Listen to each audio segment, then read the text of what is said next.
Hello दोस्तों, स्वागत है आपके अपने यूट्यूब चैनल बीजे एजुकेशन में। आशा करते हैं आप सभी लोग ठीक होंगे और आपने उत्तराखंड पशुधन प्रसार अधिकारी का फॉर्म तो अभी तक फिल कर लिया होगा। साथ साथ हमने काफ़ी टॉपिक कवर कर लिए हैं, जिसमें आगे आज साइटोप्लाज्म, जिसे कोशिका द्रव्य भी कहते हैं, उसके बारे में पढ़ेंगे। तो ज़्यादा आपका समय न लेते हुए चलिए शुरू करते हैं। पहला टॉपिक, कोशिका द्रव्य या साइटोप्लाज्म। कोशिका द्रव्य एक जेली जैसा अर्ध पारदर्शक और चिपचिपा तरल पदार्थ है जो कोशिका झिल्ली, सेल मेम्ब्रेन और केंद्रक के बीच पाया जाता है।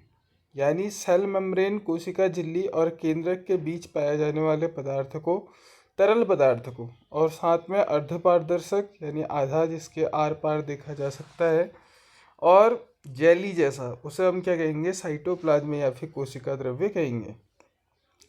अल्बर्ट वॉन कॉलिकर 1862, इन्होंने सबसे पहले कोशिका द्रव्य शब्द का प्रयोग किया था। नाम याद रखेंगे, अल्बर्ट वॉन कॉलिकर। इन्होंने जीव द्रव्य क्या था? प्रोटोप्लाज्म, ठीक है, के उस हिस्से को साइटोप्लाज्म कहा जो केंद्रक के बाहर और कोशिका झिल्ली के अंदर होता है। यानी जो आपके अल्बर्ट वॉन कॉलिकर थे, उन्होंने जीव द्रव्य यानी प्रोटोप्लाज्म के उस हिस्से को साइटोप्लाज्म कहा जो केंद्रक के बाहर और कोशिका झिल्ली के अंदर होता है, ठीक है। एडवर्ड स्ट्रॉसबर्ग 1882 या फिर 1882, ठीक है। योगदान, इन्होंने कोशिका के संपूर्ण जीवित तरल को स्पष्ट रूप से दो भागों में विभाजित किया। किन्होंने? एडवर्ड स्ट्रॉसबर्ग ने। इन्होंने दो भाग क्या क्या बताए? इन्होंने एक कहा साइटोप्लाज्म जो केंद्रक के बाहर का तरल होता है, और एक न्यूक्लियोप्लाज्म जो केंद्रक के अंदर का तरल होता है। तो समझ गए आप, केंद्रक के बाहर के तरल को साइटोप्लाज्म, केंद्रक के अंदर के तरल को न्यूक्लियोप्लाज्म। अब है संरचना और संगठन। इसका निर्माण मुख्य रूप से जल, लगभग कितना है? 70 से 80%, अकार्बनिक लवण, कार्बोहाइड्रेट, लिपिड और प्रोटीन से होता है। कोशिका द्रव्य के मूलभूत तरल भाग को साइटोसॉल या हाइलोप्लाज्म कहा जाता है। देखिए, अब हाइलोप्लाज्म किसे कहते हैं? कोशिका द्रव्य की मूलभूत, यानी जो आपका बेस आपका है, मान लीजिए, ठीक है, मूलभूत या हाइलोप्लाज्म, मूलभूत भाग को क्या कहेंगे? साइटोसॉल या फिर हाइलोप्लाज्म कहा जाता है, ठीक है। फंडामेंटल बेस जो है आपका, ठीक है, उसको हम क्या कहेंगे? साइटोसॉल या हाइलोप्लाज्म। यह एक कोलाइडल घोल होता है। ये क्या है? कोलाइडल घोल। मैंने आपको बताया कोलाइडल घोल क्या होता है? जो दिखने में होमोजीनस होते हैं, यानी समांगी मिश्रण होते हैं, लेकिन होते कैसे हैं?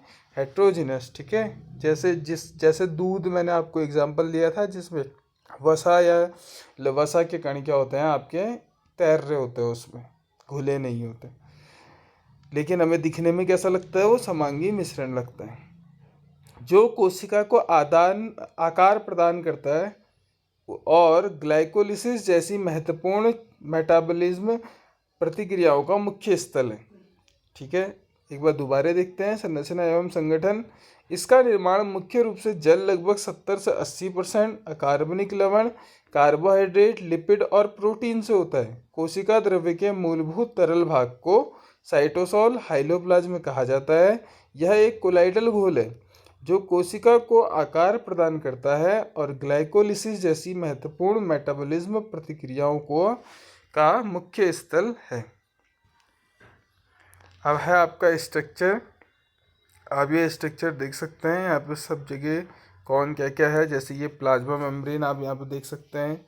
साइटोप्लाज्म क्या है ये देख सकते हैं आप, कहाँ पे का पार्ट है? Cytosol, mitochondria matrix, rough endoplasmic reticulum, ठीक है, सेंट्रियोल्स, लाइसोसोम, ये छोटा सा जो आपको पॉइंट दिख रहा है, गोल्जी एपरेटस। एक एक करके पढ़ेंगे हम इसको डिटेल में, अलग से वीडियो आएगी इसकी, ठीक है। आज भी है थोड़ा बहुत इससे रिलेटेड, वो भी देख लेते हैं। पहले है मैट्रिक्स। मैट्रिक्स जीव विज्ञान में उस आधारभूत तरल या अर्ध ठोस पदार्थ को कहते हैं जो किसी विशिष्ट कोशिकांग या ऊतक के भीतर भरा होता है। यानी मैट्रिक्स क्या है? जीव विज्ञान में एक आधारभूत तरल है, ठीक है, या अर्ध ठोस पदार्थ है जो किसी भी सेल ऑर्गेनेलिस के अंदर क्या है होता है? भरा होता है। यानी कोई भी आपकी विशिष्ट कोशिकांग जैसे माइटोकॉन्ड्रिया हो गया, गोल्जी एपरेटस हो गया, ठीक है, और यहाँ पे लिखे होंगे आपके डीएनए हो गए, क्लोरोप्लास्ट हो गए, सॉरी क्लोरोप्लास्ट, डीएनए नहीं, ठीक है, क्लोरोप्लास्ट हो गए, इनके अंदर क्या होते हैं? फिल होते हैं, उसे हम क्या कहते हैं? मैट्रिक्स कहते हैं। इनके अंदर फिल होते हैं। देखिए अब संरचना एवं मॉडल। माइटोकॉन्ड्रियल मैट्रिक्स, माइटोकॉन्ड्रिया की आंतरिक झिल्ली के अंदर भरे तरल को मैट्रिक्स कहते हैं। यानी माइटोकॉन्ड्रिया के आंतरिक झिल्ली के अंदर भरे तरल को माइटोकॉन्ड्रिया मैट्रिक्स कहते हैं। इसमें क्रेब्स साइकिल के लिए आवश्यक एंजाइम गोलाकार डीएनए और 70S राइबोसोम मौजूद होते हैं। इसमें जो क्रेब्स चक्र होती है उसके लिए आवश्यक एंजाइम गोलाकार डीएनए और 70S राइबोसोम प्रेजेंट होते हैं। फिर है आपका क्लोरोप्लास्ट मैट्रिक्स। इसमें स्ट्रोमेटा कहा जाता है। इसे क्या कहा जाता है? स्ट्रोमेटा कहा जाता है। इसमें प्रकाश संश्लेषण की अप्रकाशिक अभिक्रिया, यानी जो डार्क रिएक्शन होती है ना, जिसमें प्रकाश की जरूरत नहीं होती, वो कहाँ होती है? स्ट्रोमा में होती है। के एंजाइम जैसे रुबिस्को पाए जाते हैं, ठीक है, ऐसे एंजाइम यहाँ पाए जाते हैं। कहाँ? क्लोरोप्लास्ट मैट्रिक्स में। तो ये इम्पोर्टेंट है। डार्क रिएक्शन के एंजाइम जैसे रुबिस्को पाए जाते हैं कहाँ? स्ट्रोमा में, और ये भी कहाँ? क्लोरोप्लास्ट मैट्रिक्स के अंदर। फिर आपके सेल ऑर्गेनेलीज या फिर कोशिका द्रव्य में बिखरी हुई विशिष्ट झिल्ली युक्त या फिर झिल्ली रहित उप सूक्ष्म संरचनाओं को कोशिकांग कहते हैं। ये कोशिका के जीवित रहने के लिए श्रम विभाजन, डिवीजन ऑफ लेबर के सिद्धांत पर कार्य करते हैं। प्रमुख कोशिकांग एवं उनकी संरचना, यहाँ पे संरचना नहीं दी गई है, हमने सिर्फ अभी mitochondria, ER, Golgi apparatus, ribosome, lysosome, इनके बारे में थोड़ी डिटेल बताई है। जब इनका सेपरेट हम एक एक करके इन्हीं के पढ़ेंगे तब हम वहाँ पे इनकी संरचना भी देखेंगे और इनको डिटेल में पढ़ेंगे। अब माइटोकॉन्ड्रिया से क्या याद करना इम्पोर्टेंट है हमारे लिए? आप कॉपी पेन में नोट करते रहना, ठीक है। ऐसे क्लास में बड़ा वाला तो आपका फिर भूल जाता है आदमी, जब क्लास ओवर हो जाती है ना उसके बाद याद नहीं रहता। तो माइटोकॉन्ड्रिया इसे अल्टमैन 1890 ने खोजा और बायोब्लास्ट कहा। क्या कहा? अल्टमैन ने बायोब्लास्ट। बहुत इंपॉर्टेंट क्वेश्चन है, पेपर में बन सकता है कि बायोब्लास्ट किसे कहा जाता है? तो माइटोकॉन्ड्रिया को किसने रखा था नाम? अल्टमैन ने। जबकि कार्ल बेंडा ने इसे माइटोकॉन्ड्रिया नाम दिया। अब माइटोकॉन्ड्रिया नाम किसने दिया? कार्ल बेंडा ने। यह दोहरी झिल्ली वाली संरचना है। इसमें कैसी होती है? दोहरी झिल्ली होती है। इसकी आंतरिक झिल्ली वलित होकर क्रिस्टी बनाती है और कोशिका का ऊर्जा ग्रह कहते हैं। ये तो आपको पता ही होगा, पावर हाउस ऑफ सेल क्या है? माइटोकॉन्ड्रिया। फिर है अंतर्द्रव्यीय जालिका, एंडोप्लाज्मिक रेटिकुलम, पोर्टर द्वारा खोजी गई। किसके द्वारा? पोर्टर द्वारा खोजी गई। यह नलिकाओं का एक जाल है। क्या है?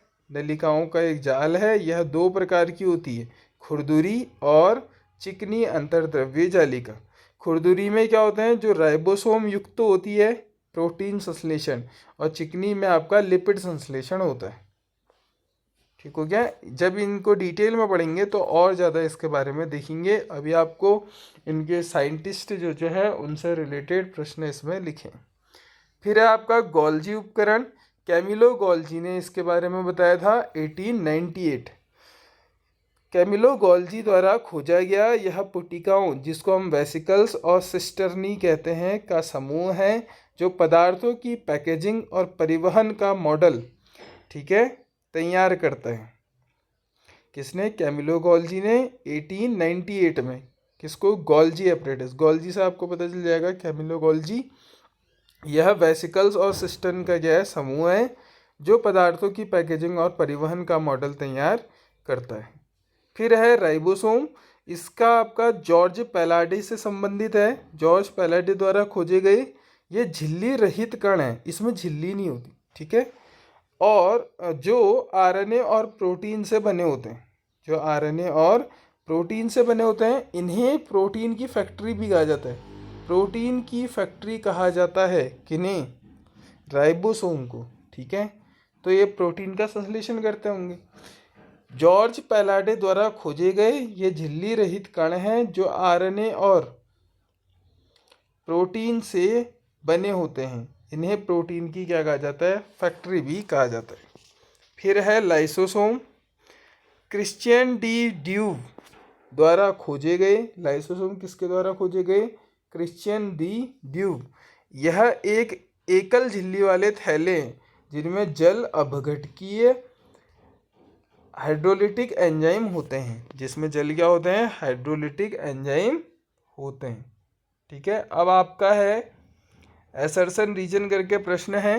ठीक है, देखते हैं। अब तो आपने प्रीवियस क्लास देखी होगी, तो ABCD का मतलब क्या होता है आपको पता होगा।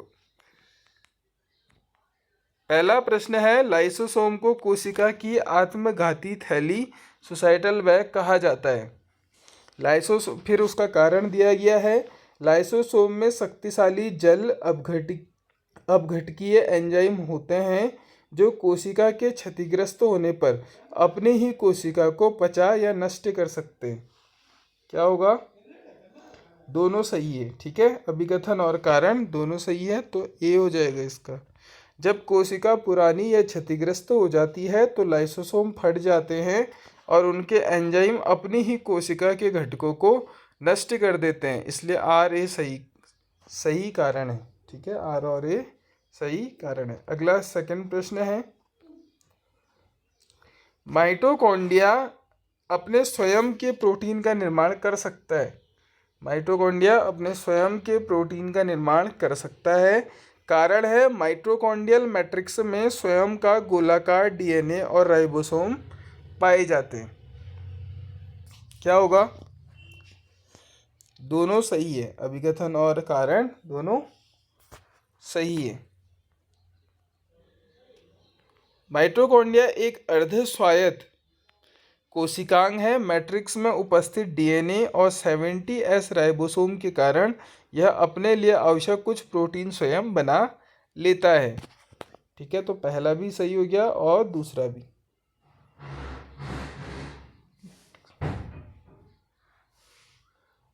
अगला प्रश्न है प्रश्न संख्या 3। राइबोसोम केवल यूकैरियोटिक कोशिकाओं में पाए जाते हैं। क्या ये कथन सही है? और इसका कारण दिया गया है कि राइबोसोम झिल्ली रहित मेम्ब्रेन लेस कोशिकांग होते हैं। बताइए।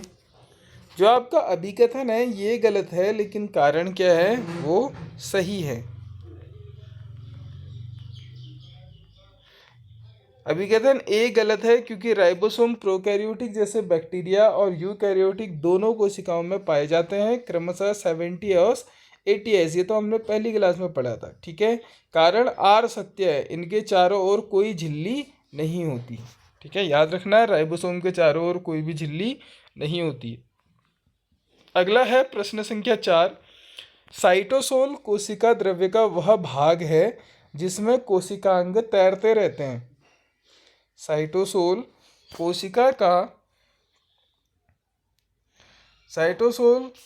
कोशिका का वह द्रव्य है जिसमें तरल भाग है जिसमें कोशिकांग क्या है? तैरते हैं। साइटोसोल में ग्लाइकोलिसिस की प्रक्रिया संपन्न होती है। बताइए, अभी पढ़ा है हमने।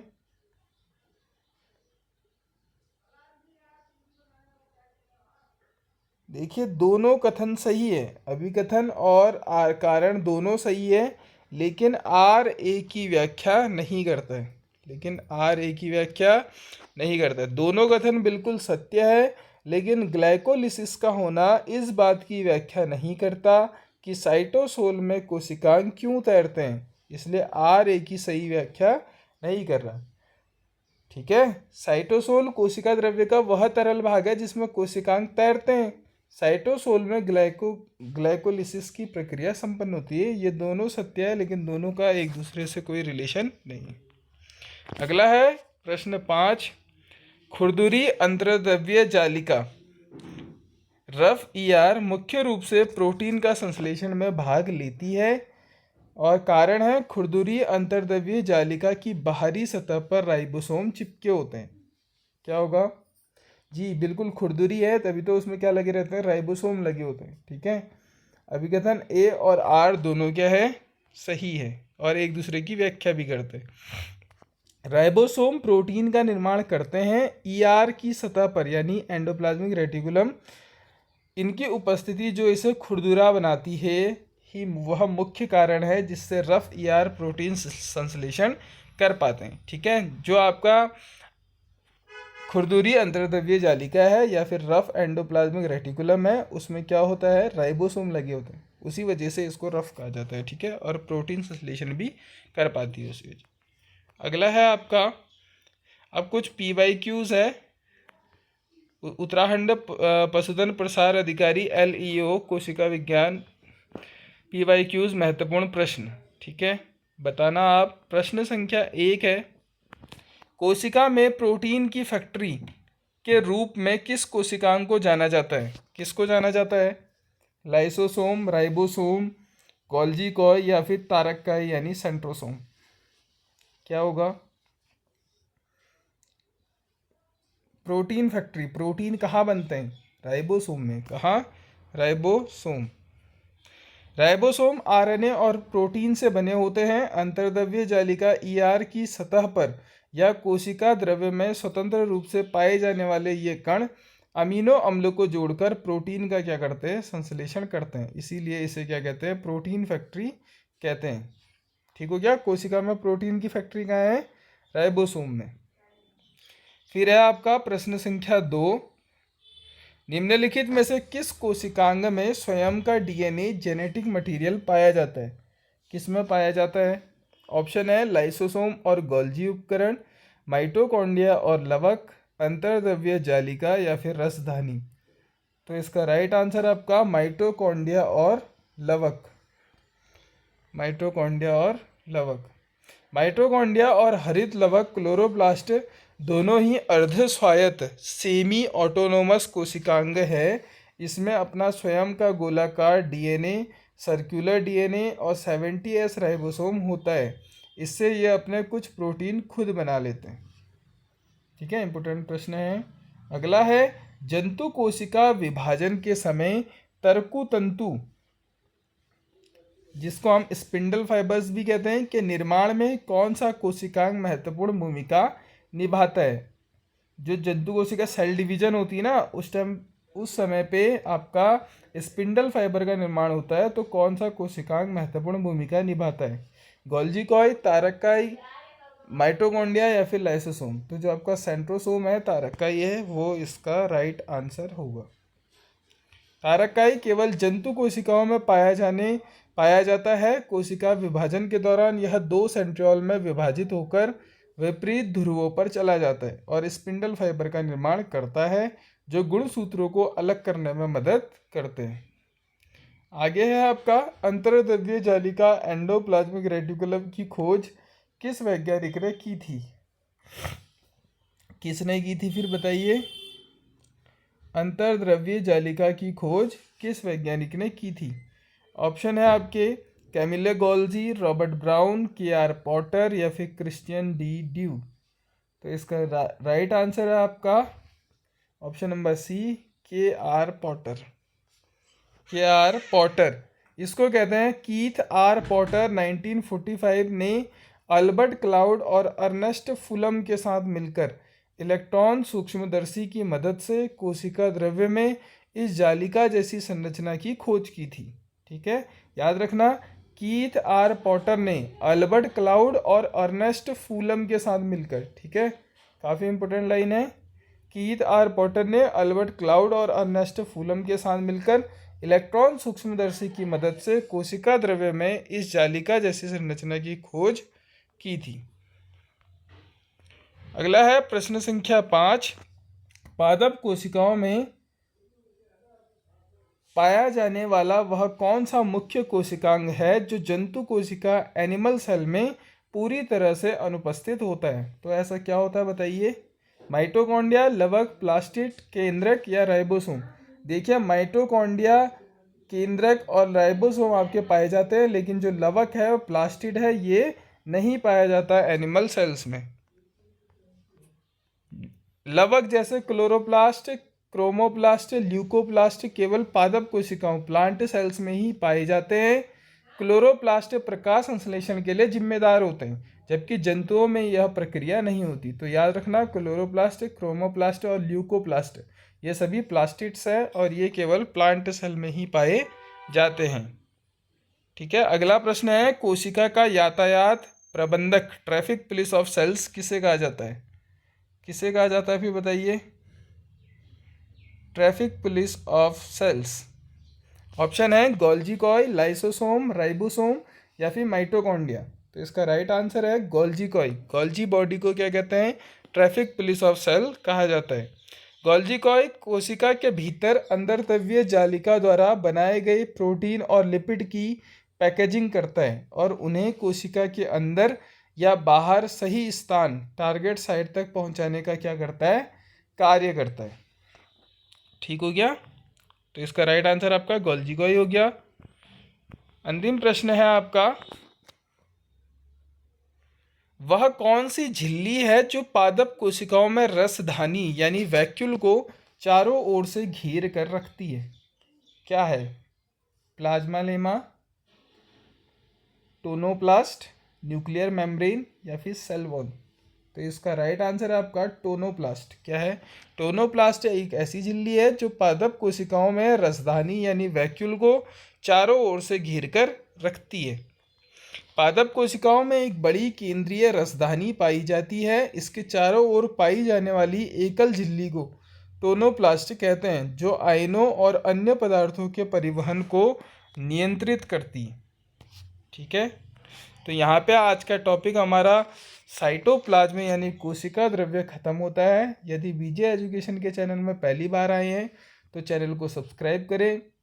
वीडियो थोड़ा भी इंफॉर्मेटिव रहता है, आपको लगता है कि इससे पेपर में प्रश्न बन सकते हैं, और साथ में हम आपके एमसीक्यू, मैं लगातार कह रहा हूँ कि एमसीक्यू कराए जाएंगे, लेकिन मैं टॉप क्लास एमसीक्यू ढूंढ रहा हूँ। ठीक है, तो आपके लिए बिल्कुल आएगी एमसीक्यू की क्लास, आप टेंशन मत लीजिए। और वीडियो थोड़ा भी इंफॉर्मेटिव रहता है तो अपने दोस्तों को शेयर करें लिंक। मिलते हैं नेक्स्ट वीडियो में, तब तक के लिए अपना ध्यान रखें।